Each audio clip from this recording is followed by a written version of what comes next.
Hello and welcome to the Wardroom. I am Merc, your host and founder of the NSL, and today we are going to be looking at a fantastic battle between the Bona Partnership and the Jackals of the Baltic Sea, which was round 2 of the preseason. But before I start, I want to make sure that I have not messed this whole thing up because I'm on my own tonight. I don't have the benefit of any of our excellent directors, Prof or Atticus. So if you can hear me, say something in the chat so I can see that. Yeah, nice. Thanks, Atticus. So there he is, backing me up even when he's not here with me. All right, guys. So we talked last week about the first game of the NSL. We looked at the different decision points. Decision points is kind of the term that I use internally with my captains and crew.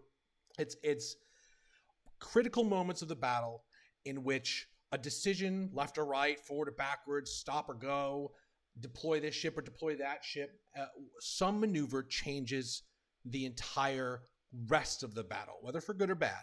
And today we're going to be looking at a few of these decision points in round 2, Bona Partnership versus the Jackals. This was a great battle. Actually, I believe, if I'm not mistaken, that this was the closest battle point-wise out of any of the first 4 battles. And that first 4 battles kind of represents the entirety of like every team playing at least once against somebody, right? Every team hasn't played against every other team. We'll probably get there, but at least we've gotten to see a showing from every single team. This one ended in a Bona Partnership victory, and it was a very good victory, and there are some lessons that we can take from their performance. So I'd like to go through it with you all, take a look at the highlights, take a look at the decisions as they got made, and try and figure out what it is that led one team to victory and one team to defeat. So let's get into it. First off, hey, everybody in the chat. I also can see you guys talking to me right now through my streaming platform. So if you have any questions or comments throughout, feel free to throw them in here. I will be checking regularly to answer any of your questions or address your comments. And at the end, when we're done, I'll definitely take some rapid fire questions from you all about anything really. So let's get into it. We are here at something around battle start. I believe like 1422-ish is where we're looking at these ships actually beginning to move. So we're at the perspective of the French team here. This is the Bona Partnership. All the way out here, these are the Jackals. This is an interesting map. Obviously, one side of it has a lot of the islands, and one side of them is completely open. The islands are both a detriment and could be a help to this team because they do provide a lot of cover. And the problem here is that what they do is they narrow the approaches of attack. There are only certain ways that you can get to the other side of this field. And if you're just looking to charge at your opponents, as these guys basically do, you are going to be predictable. Predictability is not a good thing as an admiral. You don't want it. Generally speaking, this is obviously the better side to be on because you can basically go anywhere. I mean, you hit the same choke points that the other team does because it is right down the middle, but you do have a little bit more flexibility. Nonetheless, these teams don't immediately seem to be utilizing the islands, but by the end of it, I think we're going to see that the Bona Partnership really does use the islands, this island specifically, to pull off a masterstroke in positioning and maneuvering. Please keep in mind that the wind is to the north. So that, if I'm not mistaken, means that it is going directly this way. It's going into the Bona Partnership's face. This is a terrible, terrible thing. But the Bona Partnership turned this disadvantage into an advantage. And I believe it was Warble who said so accurately in one of our early games how important it is that sometimes when you start with the wind against you, you end with the wind for you. And we're going to see how that plays out in this battle. So let's get this rolling. And we're going to skip ahead so you can kind of see how this all begins. The opening moves, of course, are a huge decision point. Where are you going to go? The Bona Partnership has no choice but to go against the wind, but they're going to try and offset that by going in some direction. They're obviously not going to go straight into the middle of that giant pill-shaped island in the middle. And as you can see, this is actually the Jackals. They go right, and also so too do the Bonapartes go right. So Bonapartes go right, Jackals go right. This is very healthy respect for each other. Like I talk about this thing about respect for each other. When I say that, I mean that these two fleets are not looking to do what some fleets do in later battles that I think probably end up being a little bit less interesting than this, where they just charge at each other. And then they turn their cannons into rotation and they blast each other. And basically it's just sort of dumb luck or cannoneer skill as to who wins. Obviously, this is a show about talking about the admiral's decision, so for us, the most important thing is going to be a more long drawn out battle, and that's what they give us here, and some excellent strategy. So I think it was just by chance that both of these teams decided to not go in the same direction, right? The Jackals didn't end up taking a turn into this direction, which would put them on a collision course. This already sets up what for the Bonapartes is going to be the most important thing. They are going to have a long and distant approach with the Jackals. That's going to give them time to get out of this bad northern wind, right? For the Jackals, honestly, I think one of the best plays you could do here is just charge. Bum rush down the center, use the wind as much as you can get it, hit these guys early, and then swing around behind them with the wind. There's a reason that they don't do that, and it actually has to do a lot with the gunboats and rocket boats. These two guys right here, as you can see, are going to prove extremely important to the opening engagement between these two fleets, and they're going to buy the Bonapartes time to get the maneuver that they need to, and that maneuver is going to really catapult them into victory. So let's skip a little bit forward, and we can see as these fleets develop. The Bonapartes, again, they're against the wind right now. They are almost fully south. They're south by southwest, but like right in the middle. This is horrible wind for them, and this is great wind for the Jackals. The Jackals, however, do not see one thing coming, and it is these two ships right here. I hope that you can see my cursor because I am circling these two gunboats. Well, I think they're actually rocket boats that are going right down this long central island. They are going to surprise the hell out of the flagship of the British fleet, which is the Jackals. And they are going to actively prevent this fleet from turning in and crossing behind the Bonapartes. As you can see here, immediately as soon as they notice this, this ship turns out.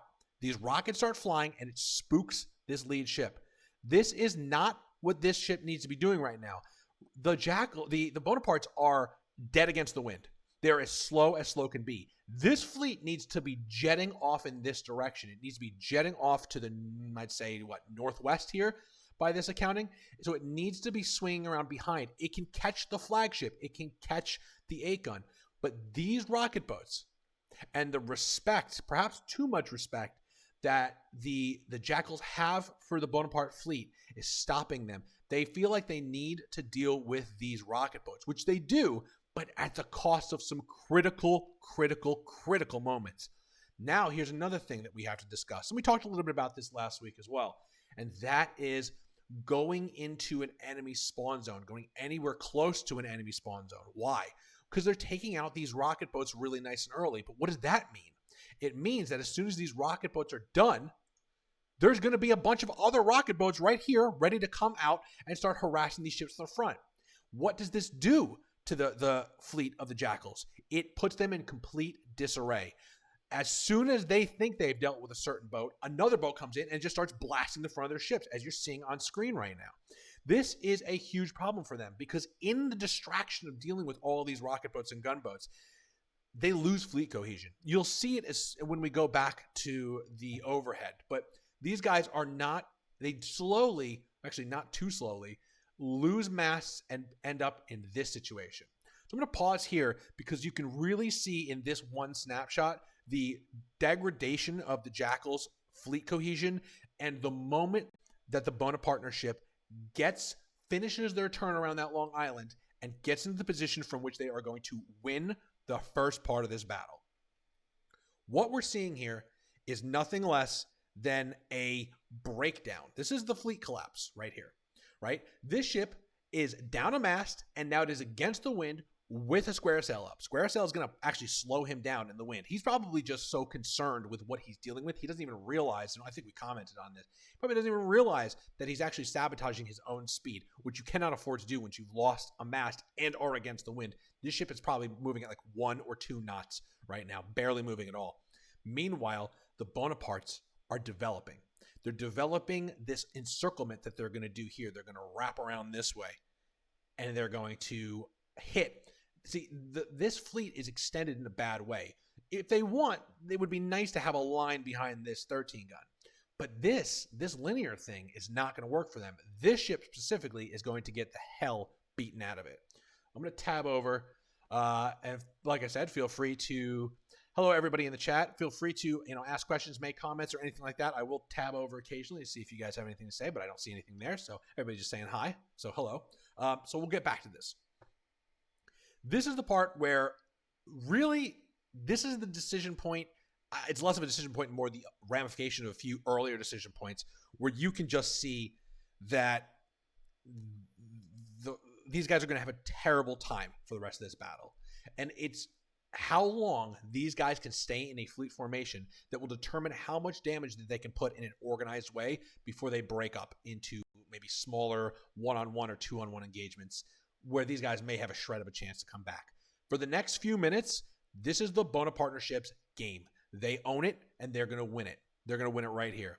As you can see, the fire is going to concentrate all on this ship here. It's the closest ship. It's the easy target. It is getting its T-cross from the rear. The Bonapartnership has the wind now. The wind is heading north. It's heading where they're heading. North is down here. South is over here. So you can see this is going to be a moment in which they can just pile on the damage. And every moment as an admiral where you can pile on the damage and the enemy cannot pile the damage back on you, that's what victory is made of. It is about time. It is about time shooting at your enemies where the enemy cannot shoot back at you, or where more of your ships can shoot the enemy and fewer of their ships can return that fire. And this is where it really starts to come in. You can see here, this is just absolutely brutal. This ship is just being hewn down. And let's kind of skip back to here. Even as we go forward, and you can see, just to pause it here, I'm sure these are flipped.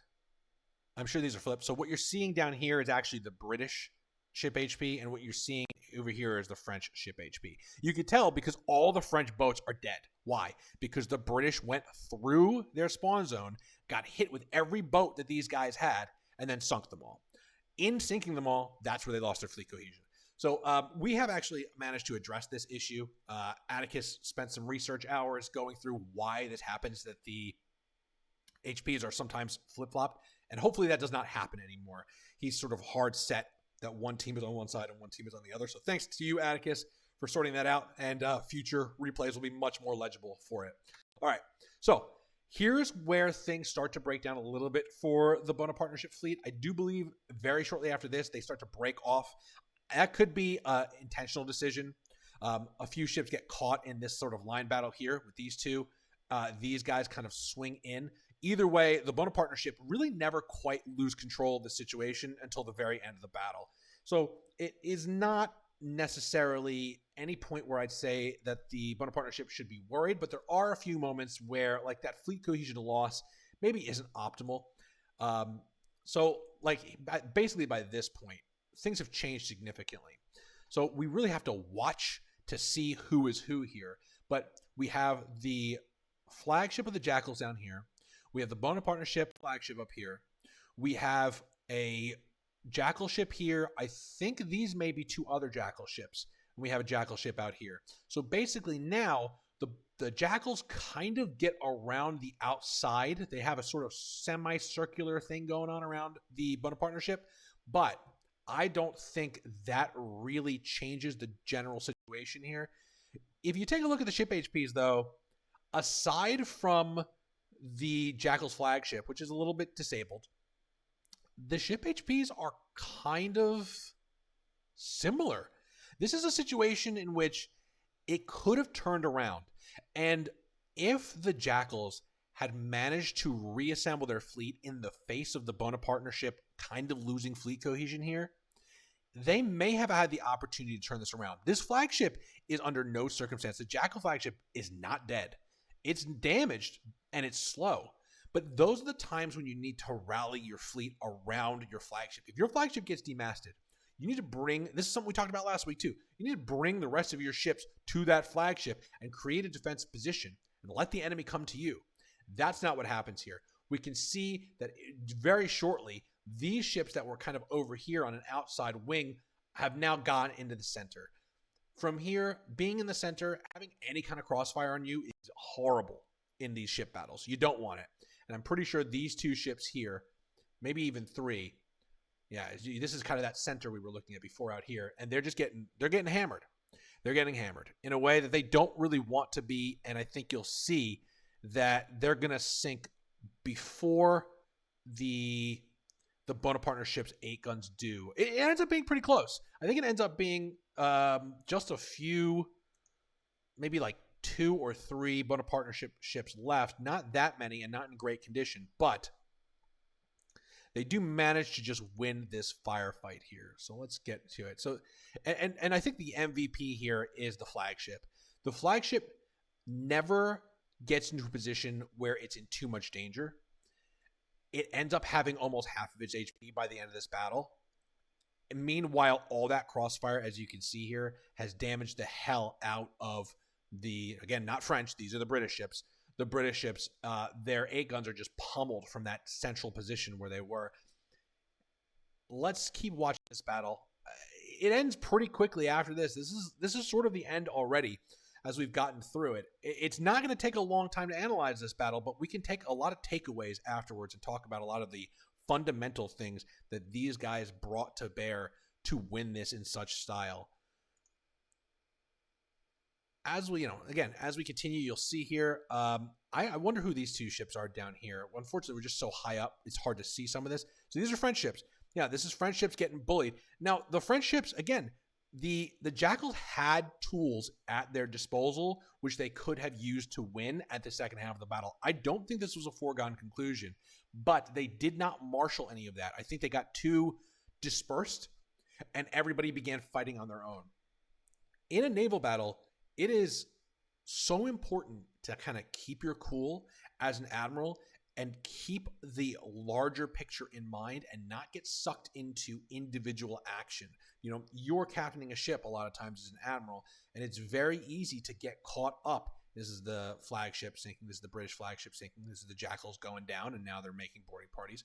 It's so easy as an admiral to get caught up in the ship that's attacking you, but you have so many resources to bear, and the Jackals had boat after boat after boat they could be deploying in this battle, and I think that they were here, but they didn't do it in a way where their fleet coordinated with those ships, where maybe a retreat is what they needed. Basically, much earlier in the battle, when things were looking sour, when they got outflanked, you take your lumps from the rear as the Bonaparte ship crosses your T and beats the hell out of you. But then you go and you regroup and you try to salvage it, because the Bonaparte ship did not keep fleet cohesion this entire time. They just didn't, right? They broke up too. If we go back, at this point they have fleet cohesion. At this point they have fleet cohesion. Something happens and they lose it. You can see the huge difference between these 2 fleets. The beautiful arc that the Bonaparte ship had, and then it breaks. This is the moment when the ship HPs were not radically different. They were down a ship. Sure, the English, who are ship HPs are here, were down a ship. But they were not out of this battle at this point. They had one major asset in their boats that they could have brought to bear, and they just didn't. The problem is that they were all engaging in individual battles. Now, obviously, your cannoneers have to fight in those battles, right? If you're across from a ship, your cannoneers better be firing at that ship. But what happens is you stop thinking as a fleet and you start thinking in a survival mode. My ship has to defeat the ship it's going across. We just have to put as much damage into them as possible. That is not the way to think when you are a ship down, but you have an otherwise relatively strong fleet of ships. What you think then is, yeah, I'm going to fight these guys, but I'm going to fight them only in a way that gets me to get close to my flagship. Over here, this guy, I'm going to fight these guys, but only in a way that I can get real distance and then swing around and get back to my flagship. This guy got to get back to my flagship. That is the level of fleet thought, that sort of communal thinking and not individualistic thinking from each of these captains that could have absolutely turned it around, because the Bonaparte ship here is not in any way cohesive. They are not a unified unit. They are also in individual battle mode, but they're riding a high. They're thinking, yeah, let's get into individual battles. Why not? Why don't we just beat the hell out of these guys piecemeal instead of, we don't have to keep our fleet formation. We're doing fine. We're a ship up. We just crossed their T. We put tremendous amounts of damage in them. The truth is, they didn't even really put that tremendous amounts of damage. They beat the hell out of the flagship, enough that it's low, but it's not that much lower than the enemy flagship. It's not much more lower than the Bonapartes. So we're at a point here. This is a sort of meta decision point. right? We've had a lot of little decision points where you start going around the island, hitting them with the rocket boats, but this is sort of a meta decision point where it's not like a decision seems to be in front of you, where it's like, okay, turn left here or turn right here, but everybody on that team needed to make a simultaneous decision. This is one of those things that I just don't expect from a fleet at this point in the NSL. But this is game 2. This is the second game to ever be played in the NSL. We're only on 5 right now. Next year, there will be some almost 40 games played in the NSL between February and early December or whatever we take it to. So over that year, over the rest of these few months, for the rest of this year in the preseason, and certainly in season 1, these captains are going to learn. It's not like the events that we go to, the regimental events. It's not like playing in pubs. It's not like every man for themselves and there's no cohesion. They will learn over time that the way to win is through organization. It's not your cannoneers are going to do great, but the enemy may have better cannoneers. A fleet admiral may give the right orders, but he may not be thinking. He may be caught up in his own moment. But if you think about supporting your fleet in every action that you do as a captain, you will get better results. This is the moment where they could have done it. I'm not saying that they were going to win. They still might have lost, but they definitely would have fought a much harder battle against the Bona partnership. All right, so this is the end here. It ends with, the Bona partnership flagship barely getting below half, if even below half, and sort of picking off every one of the smaller ships. That is kind of how it ends. It's not a very climactic ending. It's more of a procedural, just this flagship and I think an 8-gunner that's kind of escorting it just pick off individual Jackal ships. Like you could see here, this is them, the two of them, this is where they take out the flagship. Then there's another ship behind it. Then there are some more ships out here. And they just actually these might be ally ships, but they just procedurally, go, and just pick it off one by one. All right, I am going to switch over to the chat and read some of what you guys are seeing. Okay, Wave Baron. Looking at it, I don't think the 13 gun's quite at an angle to the wind where the sails are slowing it. So you're talking about after this is Wavy. How you doing, Wavy? This is where it's demasted, right? And I'm saying that they're going against the wind, and maybe they're kind of going this way. Let's take a look. Let's take a closer look at the wind direction here, because you might be right. Sometimes these angles are a little wonky when you're watching it from above, depending on the angle you're at. This is much earlier. Let's see if we can find it. No, that's way earlier. Let's see if we can get a sight on it. That's south. That's south. Yeah, it's getting pretty close, but it's turning this way. You don't want that square sail up too much longer. He cuts it look, this is dead south. If you look in the compass, that's dead south. So I don't know. Yeah, it does. It does go into the end. Yeah, you're right. And listen, it's not the craziest thing in the world. All right, so let's take a look at Matthias. It was an intentional decision on the Jackal side because we needed to cut off the enemy fleet at least for a while to prevent complete encirclement and destruction of our fleet. Otherwise, this battle could end much sooner, and our communications between ship commanders failed. Our boats were too far from the battlefield. We fought on the enemy spawn, and it took too much time to bring our one-gunners and rocket boats to the action. Yeah, that's true. You did put yourself in the enemy's kind of strongest position. And so, that obviously does mean that they're going to have more access to the boats, but their boats were almost completely finished by the time you're about done getting through their spawn zone. Cause you guys basically sailed right through their spawn zone. I'm saying you guys, Mateus, I'm assuming that you are a Jackals guy. By the end of that, yeah, you had the advantage on boats, but obviously you had the disadvantage on the distance away from the boats. Now, what's up, Kessa? Yeah, so you need to cut off the enemy fleet for at least a while to complete encirclement. So let's take a look at what time you're talking about. I'm assuming here if this is what you mean, that these two rear boats are basically rear guarding it. There's really nothing that you guys could have done except for let's try and think of alternatives. Okay, so you guys are rear guarding here. You're talking about, this is what you're doing to prevent your fleet from getting completely encircled. The issue here is that by by offering yourself here, not that you had much of a choice because you had very bad wind speed at this point, because you're getting to the point where you're at half speed here, and then as you turn more left to catch up with your fleet, and so you're going to basically, I believe what you guys do is you guys peel off this way and you drag two of them off this way. That's all well and good. Again, not the worst thing in the world that you can do. I think from this position, what I was actually yelling at these guys is there's no reason that these guys should be turning left. As soon as they saw them getting crossed here, you guys should have been turning right. Your whole fleet should have been turning right. This whole thing here is a complete catastrophe. It should have never happened. It should have been a rightward turn. They're coming around behind you. This is where the wind is against. Forget ever going against the wind and slowly going through this turn. You need to turn right and cut them off at the front. You're going to get hit back here no matter what. These two ships back here are going to get slammed, of course. But while they're getting slammed, what is the rest of your fleet doing to regain the momentum and the advantage? And turning left is not it. So unfortunately, I do see what you're saying about those rear guard actions, and I think it was heroic.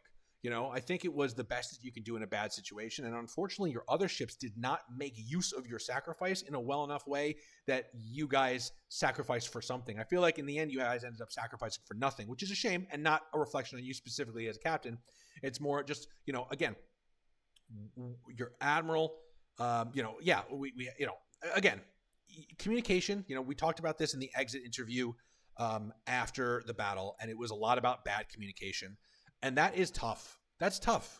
That is really, really hard to deal with because you want, but that's where you want communication. You want good communication, of course, but that's where what I'm talking about, that development of the fleet brain that you need, that every captain is going to end up needing over the course of hopefully many years of competing in the NSL. But certainly, you've got to have it by early to mid-season next year, right? And so in the 2025 season, the first full season, that's what this preseason is for. It's anybody who loses in this preseason, I am not judging in any way, shape, or form, because this is where you're gonna this is the school of hard knocks. This is where you're getting your asses kicked, and you're learning, and as a fleet, you're learning. So it's really important. I think the losses here are more valuable than the victories. Because frankly, the preseason counts, but it doesn't count. We're not having a championship. There will not be any kind of champion crowned from the preseason. I mean, there will be an obvious winner. There will be somebody who won more battles and maybe accumulated more points, and we'll all recognize them for what they are, and they'll be the guys to beat next season. But there's no champion to the preseason. This is training for all the fleets. This is not just training for us learning how to stream and building the channel and all that stuff, but it's also a learning experience for every captain and every crewman. This is a different kind of animal. This is not the same kind of battle that you're used to. And it has a lot more to do with the organizational aspect of it. Hopefully, one day, the communication, if you have a lapse in communication, it won't matter that much because everybody in the fleet will understand what the best needs of the fleet are. And usually, not always, but usually, it's staying together and presenting a unified front against the enemy. And if you're going to go down swinging next to your allies and not isolated in a way that the enemy can pick off. So let's talk about the takeaways from this battle. I think this has a lot of interesting things to say about gunboats and rocket boats. I have two contradictory takeaways from this. First off, gunboats and rocket boats are hugely important. They are what shook up the Jackal's fleet. Passing through that spawn zone and getting hit with every single gunboat and rocket boat in literal rapid succession absolutely messed up the Jackal's fleet. It caused them to have to divert their attention away from the longer term threat, which is these guys swinging around this island and coming around from behind. All these rocket boats and gunboats shook these guys up to the point where, with the lack of communication and just again that single ship focus, where it's just okay, how do I defend my ship from the rocket boat that is blasting my ship right now, which is a very understandable impulse. The question then becomes, what is the purpose of the rocket boat and the gunboat? Because obviously they had a huge impact, organizationally, but they did almost nothing damage-wise. I mean, if you see this, all the damage that these guys are taking are going to be from the large ships. The rocket boats and gunboats, sear this into your soul, captains and admirals. They are scary, but they're scary like a dog behind a door that you can't see. It's got a loud bark, and it may scare the shit out of you, but when you open that door, it could just as likely be a Chihuahua as it could be a Rottweiler. Because if they don't hit you, if the rocket boats do not have a long and consistent time to hit you, the damage they're doing is not tremendous. The gunboats, again, unless they're blowing up your cannons with their single cannon, the damage they're doing is not tremendous. They are something to be hit when you can hit them, but otherwise, a lot of times there's something to be ignored while you can ignore them. Let people behind you deal with them. Like, if you're in a coordinated fleet, one of my favorite things is when a gunboat or a rocket boat is approaching my fleet, and they're coming for my flagship, and I hit them with a few volleys, but I'm focusing on the other flagship. I'm focusing on the other rest of the fleet. Why? Because my ship is a damage dealing ship. I need to put it in a position where it needs to deal damage. Like if I'm on the 13 gun, I need to put out damage. And the gunboats and the rocket boats, they want to stop me from doing that. They want to bark so loud that I freak out about them. But I have 4 other ships behind me. Let them. I do a volley or 2 into a rocket boat. The ship behind me does a volley or 2 into a rocket boat. The ship behind that does a volley or 2 into a rocket boat. And then that rocket boat is done. These rocket boats have pathetic hit points. They have pathetic hit points, and they kind of put out, yeah, they are mosquitoes, Seawolf. They put out like meh damage. It's not something that you need to be completely afraid of. A good carpenter can do more damage to your ship than a middling rocket boat, right? So, just keep it in mind. Because I think for the Jackals, if they'd held their nerve here and they dealt with these ships, not in a way that broke up their fleet formation, and then at this point that we're looking at on the screen, they had the wherewithal to turn starboard, their entire fleet, I think that they would have had a very different outcome. You turn starboard here, you turn right. For those of you who don't know your naval term, starboard is right, port is left. You remember port is left because port and left both have 4 letters. That's how I remember it.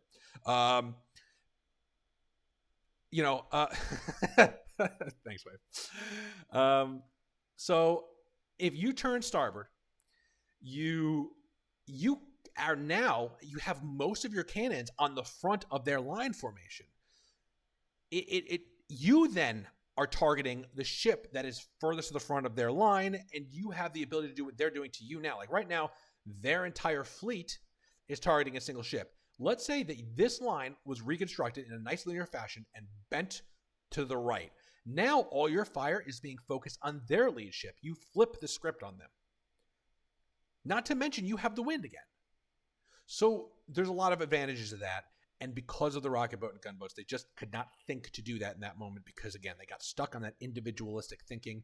And obviously the lack of communication also made that a huge issue. Island usage matters. This is another takeaway.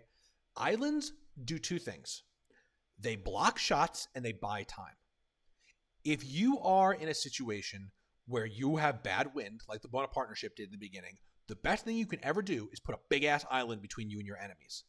Let's go back to the beginning. I cannot stress how much the Jackals had the opportunity to do something really big in the beginning. Right here. This is, if it had not been for these scary little rocket boats, which again, bane of the existence of the Jackals, every time a gunboat or rocket boat comes out, they cared. They cared too much. Now, this is a much more understandable moment to care because 2 rocket boat salvos into a broadside on a 13 gun, actually, that's the Rottweiler. That's not the Chihuahua. That's the Rottweiler because that can explode cannons immediately. I get why they turned out here. This was, you got to hand it to the Bonapartes. This was a fucking amazing move. Because, again, what are they trying to do with this island? What are they trying to do with this big distance and the turn here? They're trying to buy time. And again, these channels where things become predictable, where their fleet is not going to turn left here because you'll just jet forward and hit them. The fleet is not going to turn right here because then they're just going nowhere. And you'll also jet through and hit them as they're doing this turn. At this point, the Bona partnership knows these guys are coming through this channel. I love island maps for this reason. They force these moments in which things become so predictable that you can pull off a strategy like this. You can send these rocket boats into certain death, knowing that in the 20 seconds before certain death, they are going to fuck this guy up. And they do. And they scare him. What he needed to do here, because he's got this good angle. You see that how he's turned out here? That sets him up for a cut in. So this is the trajectory that he should and could be doing, a cut in here. Maybe a turn here, get close to the island and then swing out, and then immediately hit these guys and then cut in. That's probably the smarter way to do it, because if you cut in too much, you don't have rotation and they're hitting you. So I would say you cut in close, like you hug the edge of this island right here, and then slingshot off of it right here. As soon as you pop out from behind this island, 13 guns got a full broadside on the enemy 13 gun and the ship. All these ships cannot hit. They will be out here. None of them can hit. Your entire fleet comes out here. You're in range of the 13 and that last 8, and you're bombarding them. And you slowly loop around this way, and you're bombarding them the whole time. This would have been nothing short of a catastrophe for the Bonapartes. Didn't happen. He turned out. Okay, we'll even watch it. You can see the moment where he loses his cool and realizes, holy shit, these guys are about to hit me with 2 rocket boats. It happens like right about here. He immediately jukes this way. And these moments, these decisions, these moments are the difference between victory and defeat. These are your decision points here. Right about here. This is when he realizes, holy shit, I see 2 rocket boats coming straight at me. I want to turn in as well. He's also probably thinking about turning in towards the 13 gun. But because he's so far out, he doesn't have a great range on it. If he was here instead of here, wow, what a difference that would be. How much closer he would be. And he could approach here really quickly. And then you can see, look, he sees these rocket boats coming in, and he's like, I got to get the hell out of here. I got to, well, now he stops. Now, I think he stops because he knows the real target is the 13 gun. So he's not like completely befuddled by all this. But you got to think that this here is the reason that he is not getting aggressive when he really needs to get aggressive. And why his posture, think of it like body language, but with a ship. His language is saying, I don't want to go this way. I don't want to go over here. I want to make a big turn. It's not the play that would have gotten him in the advantage. It's the play that defends him against these guys. But these guys are going to hit him no matter what. They're there. You have a decision to make. I'm going to get hit anyway. You know? So, you know. So, and then listen, hindsight's 50-50. I mean, 2020, I'm sorry. Hindsight's 2020. I can talk all about this from the comfort of, 5 or 4 weeks later or whatever. And that's all well and good. But yeah, this was, we have to go back and look at these moments, because you will fight again in the future. Mateus, you will fight again in the future. And being able to recognize these moments, being able to look back on your play and see, oh man, I didn't even realize I had that decision here. I didn't even realize this is something I could do in this moment. I didn't realize that, listen, those rockets were going to hit me anyway. Fuck it. Let's go and chase the back of that fleet. Because look where they are. Look at this. This 13 gun has gone from here to here. This ship has gone from here to here to here. Imagine if instead of, while he's going from here to here, your ship is going from here to here to here. Totally different outcome. Totally. The battle doesn't get too close to these guys. The battle's all up these guys' butts. You're here just shooting ass the entire time that you're going here. These guys swing this way. Maybe you swing around this way. Now you're in the middle of the battlefield. A totally different outcome. No boats to worry about. They have, your boats are as close as their boats. It's the ripple effects from these decisions that make such a huge difference. And so, that's why we have these little watch parties in the Wardroom. That's why we get together and we talk about what you could have done. And again, this is not for me to lord over anybody with my unbelievable knowledge. Anybody could look at this and take away these takeaways from the vantage point that we all have here, looking at it after the fact. The goal is to train yourself as an admiral and as captains to see these opportunities and remember, honest to God, the best thing is usually aggression. Often, the best choice is to get almost heedlessly aggressive, especially when the enemy is against the wind. There is a lot this is a great battle. The Bonaparte ship, again, I compare them to the Krakens in the last battle. They took some risks, not as many risks, definitely not as many risks, but these risks paid off 1,000-fold. When you go from here to seeing the battle position just a few minutes later, I mean, you get to see this.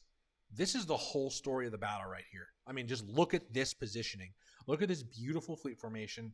Look at this collapsed fleet formation. And that's all from taking the risk of going against the wind because they knew they had this island between them.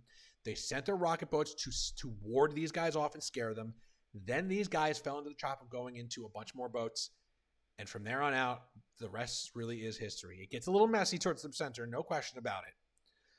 But at this point, I think there is one of the things I love about Holdfast is in no other game. Yeah, you know what? Wavy, that's not a bad idea. Let's take a look. Let's game that out.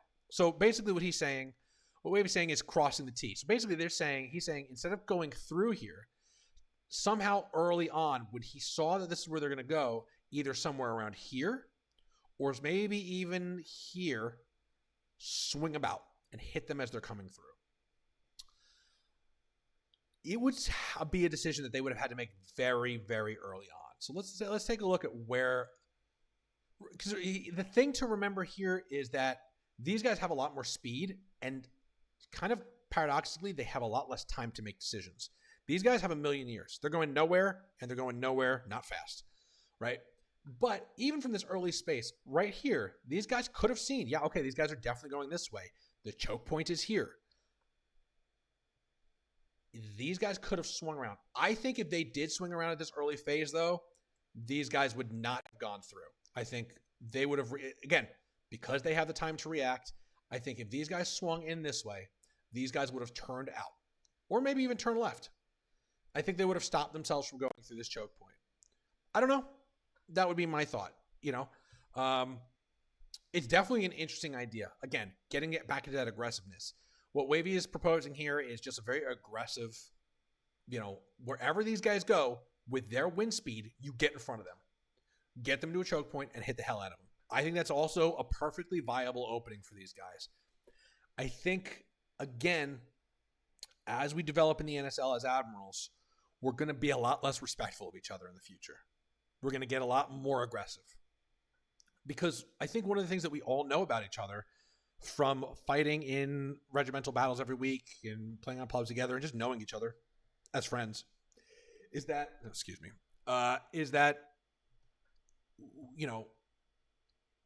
it's not like if given time, we will set up a really good position for ourselves. If given time, most of the admirals in this league are smart enough to find a good position.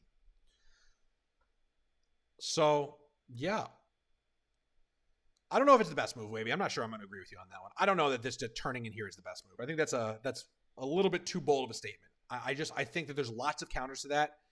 I think, again, then you lose your win. I could see what they were doing here. I could see what they were doing coming through here, especially when these guys were going through here. I think that they intended to cut them off from behind. And if not for the counter with these rocket boats and the fact that they fell for it, I think it would have been a great strategy to get an early game advantage. I think if these guys turned in here, they're showing the aggressiveness in the face of a team that can just turn hard to starboard and then just meet them. And then both teams I don't know if I can get the visual of it, but like both teams just go this way and you hit the wall. So it's a neutralizing thing.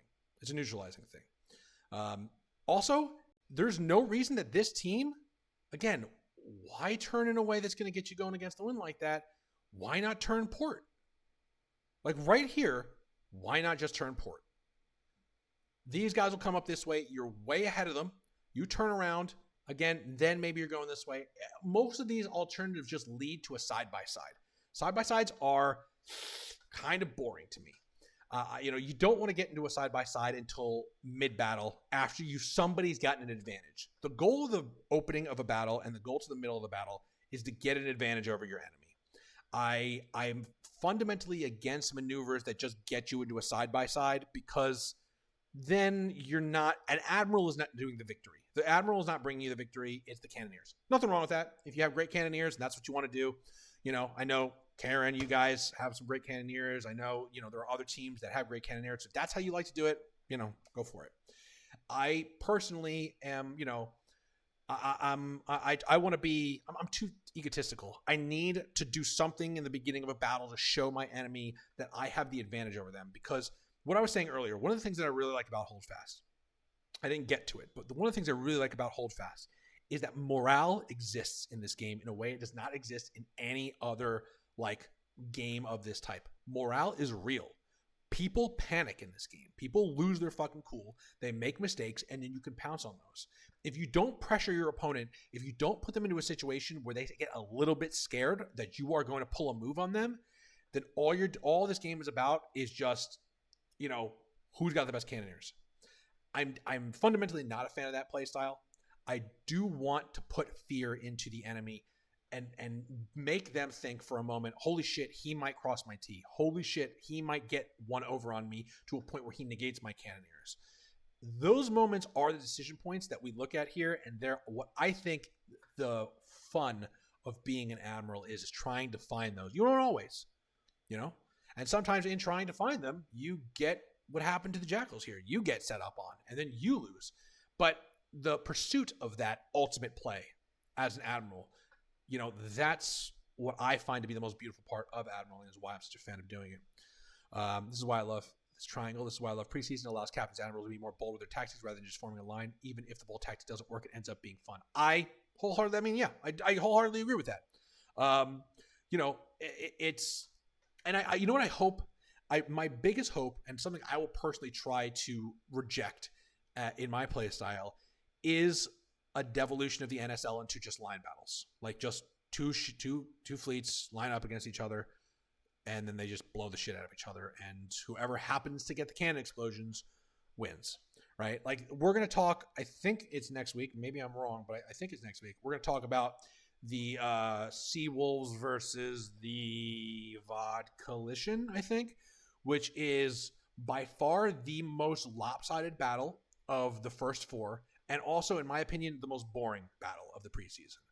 It didn't teach me anything about these two teams. All it taught me is that one team blinked, the other one didn't, and then their cannoneers obliterated them. And so, like, I'm assuming next week is going to be a pretty short one. It's so short that I might even play another battle, and we'll go through two instead of one. I'll have to take a look at how long it actually lasts. But these battles here, where both teams are thinking, there's a moment where both captains think, I'm about to get the advantage on the other guy. And I think that's the most climactic and interesting part of the NSL. And that's what I made it for. That's what I'm hoping continues. I hope in the future that we also get rid of lines. I don't, when we get to my battle, you'll see that I, was not a huge fan of lines. Eventually I was forced to adopt one anyway. But like, to try something different than just the standard one ship in front of four other ships, and see if there are other ways to form your fleet. Experiment. And it's the preseason, and hell, even season one is a great time to experiment. I mean, hopefully we're battling each other in these battles for a very long time, and we get, true geniuses emerge that can redefine the way that we do these battles. I hope that is something that comes out. All right. That's my takeaway from this. Again, the boats, they matter, but they also don't matter. And understanding how they matter is more important than, understanding how they matter is more important than just automatically thinking that they're a present danger. You have to analyze how are they endangering you and whether that danger is real or imagined. And of course, using islands and space to reverse your enemy's positions. And as the person who's getting your position reversed, trying to do everything in your power to avoid that. And then once you get into a line battle, if you do, like if we took Wavy's suggestion, which was to, cut in early, which I think could have been a very interesting and possibly, it certainly would have changed the outcome of this battle insofar as, how these fleets developed. Or, even if in this bad situation, the Jackal just turned in different directions or did other things, when you're in that line battle, then what do you do? Usually that's back of the fleet stuff. We'll talk about that more, I think, next week, because next week is sort of our first basic line battle. But yeah, it's I think that's my takeaways. Fleet cohesion matters, islands and space matters, and rocket boats both do and don't matter. Before I sign off, because we've got to, I usually try to keep these things under or about at an hour. We have about 10 minutes left. Do any of you guys have any questions or comments further? like Wavy did, tell me that there's a better way, or let's game it out. I'll go to different parts of the video, and if you guys have some ideas, I'd love to hear them. Or if you have any questions about the NSL in general or anything that we've been doing, by all means, please, drop it in the chat. Let me hear what you've got to say. Otherwise, we will be back here next Thursday, talking about, again, I think it's the Seawolves versus the Vought Coalition, a battle that was fun to watch, no question, but from a strategic perspective, it was a little disappointing for me because, we didn't get a chance to see a lot from either of these teams. We just got to see one team crush and another team get crushed. There are decision points to be had there, and we certainly will address them. But, unfortunately, it was over too soon. I think another fun thing to talk about is, where we are in the standings. Let's see. Well, if you have interesting questions after the stream, you know where to find me. I'm in the Discord. But of course, if you can think of them here, that's awesome. If you think, again, if there's any questions you have about the NSL, it's unrelated to any of this stuff. Doesn't have to be about fleet admiraling. If it's questions about, I know everybody's wondering about certain changes that are coming to the NSL, or, some decisions we've made coming for next season. And, I can definitely address some of those. But, otherwise, all I can say is, it's been a real blast to watch this battle. And I really want to thank the Bona Partnership and the Jackals for participating in it. It was a good battle. It was an educational battle. It was an interesting and mentally stimulating battle to watch and break down. And I think, anybody who watches it and analyzes it can take away a lot of lessons on victory and defeat both. Sleary, I'm really glad you're appreciating the tips. Regimental naval events are, for us, that's practice, so I hope it's practice for you too. I hope you get out there and try some things that you've learned here, or utilize some of the ideas that we learned through the NSL, because this is the highest level of competition. There's no question about it. This is naval the way it was supposed to be played. Just like in land battles, you go on pubs and nobody forms a line. I mean, sometimes they do, and it's awesome. But very rarely do people form a line. It's all just people shooting each other and skirmisher tactics. But you imagine that this game was made to create massive lines and shoot at each other like a real Napoleonic battle at the edge of their range, and firing and taking a few steps closer and firing again. And you never get to see that except for in rare mega lines, which you never see, which I think are the coolest way to play land. And the same thing here, and that can only happen through an individual commanding a fleet. It just can't happen when every single ship is totally not in communication with each other and doing its own thing and making its own decisions without any cohesion. So that's why the NSL exists, to bring cohesion to these battles and to create a more, a stronger fleet feel. I know. I also regret that the biggest thing you can bring out of sea is a 50 gunner. My dream for the NSL is that we have so many people participating. Like, we get 100 people participating every week, that one day we can make it like a 50 gunner, a 13 gunner, and a few 8 gun. Like, I would love for a 50 gun to be in the NSL. That's like my pie in the sky dream that I probably can never do, but I'd love to see it. It just takes so many people. Yeah, it's gonna be hard. 2 guns. Oh, Seawolf wants 2 guns. I thought about that. I actually took a few minutes the other day to think maybe we could put the 2 guns in the NSL. Keep them at regular ship HP so they're weak as hell. What we would have to do in response is add more gunboats and rocket boats. The way that you deal with 2 guns in this game is you send your gunboats and rocket boats after them. We might even have to increase the amount of gunboats and rocket boats you could take out at once. So maybe there's like 10 gunboats and rocket boats in the battle, and you have like 4 at a time. That would be pure amazing chaos, but it would be the check that the 2 gun needs, because the 2 gun's firing at big ships trying to get its damage in, and then it gets snuck up on by gunboats and rocket boats. Something like that I could kind of see. I don't really think it's going to happen. Sorry, Seawolf, but it's certainly something I can envision. I wish that AGS could just make it so that we could have more damn people in these battles, because you really can't have more than like 100. You can push it to 120, but at that point, you're really scratching the limit, and a lot of people are having really bad performance. For the NSL, we will never allow more than 100 people in the server.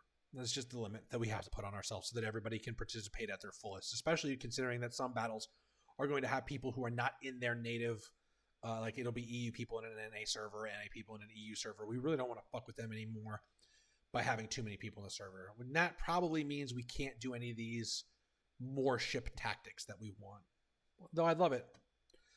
All right, it seems like we don't have too many other questions or comments here. Guys, I really appreciate all of you in the chat with me, dialoguing with me here. I like when you guys tell me your own ideas. Like I really liked Wavy's suggestion earlier. I thought it was a very interesting alternative to what could have happened. And these are, as much as they are analyzing what did happen and picking that apart, counterfactuals where we take a look at alternative ways the battle could have progressed are also a part of what we want to do here. So if you guys want, I encourage you guys to go to the YouTube channel and watch these battles ahead of time. You don't have to watch the whole thing. Fast forward through it. Look at what you think are the decision points. Next week and the future weeks, come back to me. What are your decision points in the battle? Where are your moments? You know, again, like look at what Wavy did today. He came with his own decision point. This is a point I didn't even think of where you could have made a different decision and the battle would have gone out differently.